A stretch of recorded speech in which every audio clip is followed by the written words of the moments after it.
Vendredi 16 mars, voici RDI Économie. Un concurrent de taille pour Québecor, Bell se donne du contenu, beaucoup de contenu avec l'acquisition d'Astral.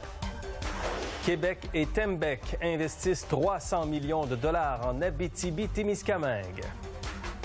L'INM consulte les Québécois sur le secteur minier. Pourquoi maintenant, alors que les décisions sont déjà prises?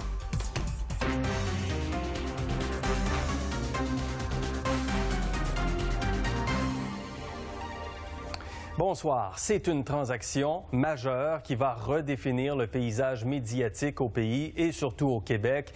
Bell achète Astral pour 3,380 millions de dollars, ce qui représente une prime de 39 % pour les actionnaires d'Astral. Bell met la main sur 24 chaînes de télévision spécialisées, 84 stations de radio, en plus d'un réseau d'affichage extérieur. Bonsoir, Maxime Bertrand. Bonsoir, Gérald. On peut dire que Bell devient véritablement un joueur dominant à tous les points de vue dans le monde des médias. Bell devient tout simplement un joueur incontournable, Gérald. Et vous savez, c'est ce que certains pourraient appeler une alliance, un mariage idéal. Parce que d'un côté, vous avez Bell, l'un des principaux fournisseurs d'accès à la télé, à Internet, à la téléphonie au pays. Bell, donc, qui est en quête de contenu pour alimenter ses diverses plateformes. De l'autre côté, vous avez Astral, plus de 80 stations de radio, des chaînes spécialisées, des panneaux d'affichage en pleine expansion. Bref, du contenu à revendre. Ouais. Et Astral voit arriver sur un plateau d'argent une offre en or qui signifie des rendements exceptionnels pour ses actionnaires. Le résultat, c'est la transaction d'aujourd'hui. VRAC TV, Super Écran, Z Télé pour la télévision, Rouge FM, Énergie pour la radio, ce ne sont que quelques exemples des services de télévision spécialisés et payants et des stations de radio les plus populaires que Bell veut acquérir. Ajoutez à cela les médias numériques et plus de 9500 panneaux d'affichage d'un océan à l'autre, et vous avez là une transaction qui va changer le paysage médiatique québécois. Une journée incroyable pour le Québec, dit le grand patron de Bell. Un jour mémorable aussi pour Bell, dont la part de marché dans les services de télévision francophones au Québec va passer de 6 % à 32 %. C'est 3 points de moins seulement que son principal concurrent, Québecor. Je pense que le grand perdant de cette histoire ce matin, de cette annonce ce matin, c'est Québecor. Déjà, Bell fourbit ses armes.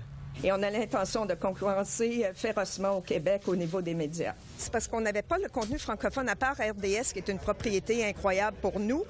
Nous n'avions pas de contenu francophone dans le non-sport, dans la catégorie non-sport. Alors, ça va nous permettre de concurrencer vraiment beaucoup plus avec Québecor, à part égale cette fois-ci.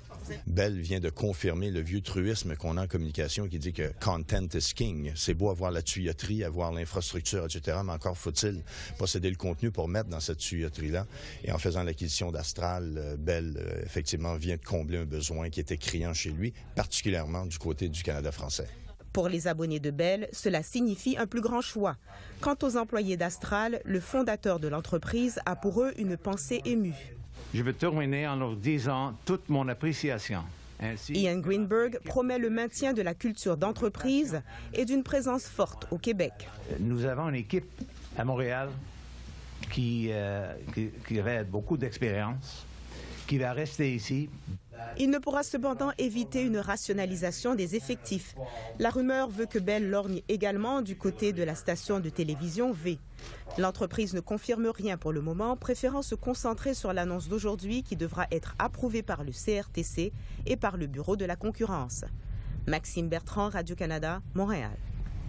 Pour comprendre cette transaction, notre invité Richard Paradis, consultant en télécommunications, président du groupe CIC. Bonsoir. Bonsoir. C'est une bonne transaction, à votre avis? Oui, c'est une excellente transaction, surtout pour les actionnaires d'Astral, mais aussi pour les consommateurs québécois qui vont avoir vraiment de la concurrence dans le marché au niveau des contenus. Oui, concurrence, mais en même temps concentration. On a 3 grands joueurs, Bell, Rogers, Québecor, Vidéotron, qui dominent le marché de la distribution.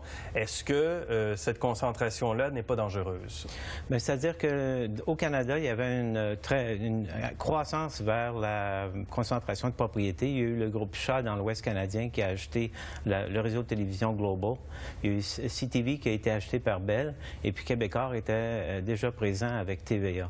Alors, Astral se retrouvait seul parmi les gros groupes et développait du contenu, surtout pour la distribution sur le satellite et le câble. Alors, pour une entreprise comme comme Bell, et ça aurait été aussi intéressant peut-être pour Rogers, de faire l'acquisition des actifs d'Astral arrive à un très bon moment où les distributeurs se positionnent pour être en mesure de contrôler un certain contenu. Oui, c'est plus donc de contenu pour Bell qui va faire plus concurrence à Québécois. Oui. Est-ce qu'il y avait un autre analyste qui parlait dans le reportage Québécois est perdante? Est-ce que vous êtes d'accord avec ça? Je pense que Québécois est très bien placé dans le marché du Québec, qui domine dans la plupart des services au niveau de la câble-distribution, au niveau de la télévision conventionnelle. Alors, je pense que ça va tout simplement être bon pour le consommateur puis pour les téléspectateurs d'avoir ces deux entreprises-là qui vont tout faire pour essayer d'attirer leur attention. Alors, si c'est bon pour le consommateur et pour le téléspectateur, est-ce que c'est bon dans le contenu? Est-ce qu'on va avoir un meilleur contenu, plus de contenu, à votre avis?